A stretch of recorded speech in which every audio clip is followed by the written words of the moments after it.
During this pandemic, we understand that physically knocking on your door isn't practicing social distancing and safe measures.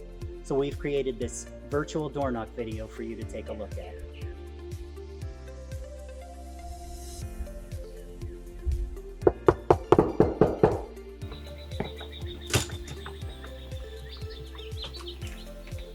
Good afternoon, young lady. How are you? I'm wonderful, thank you. Great. I'm Mike with K&L Dunright Roofing. The reason I'm out in the neighborhood is we're doing some work a couple of streets over. So I was just kind of driving through and I noticed that you have some storm damage up on your roof. Were you aware that you had any storm damage?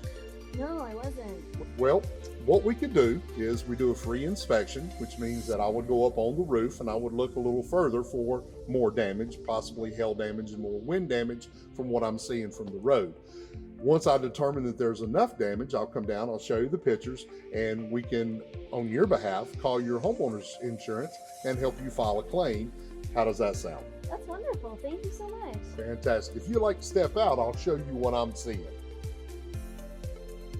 As you saw in the video, this is how we would normally knock on your door. During this time, we've implemented some new procedures to help keep you safe. So the question is, have you noticed any storm damage on your roof? Or maybe not noticed any damage that we should be taking a look at? That's no problem. Simply give us a call. We can come out, take a look at your house, where we can come give you an inspection and an estimate. We can do the process start to finish without any physical contact.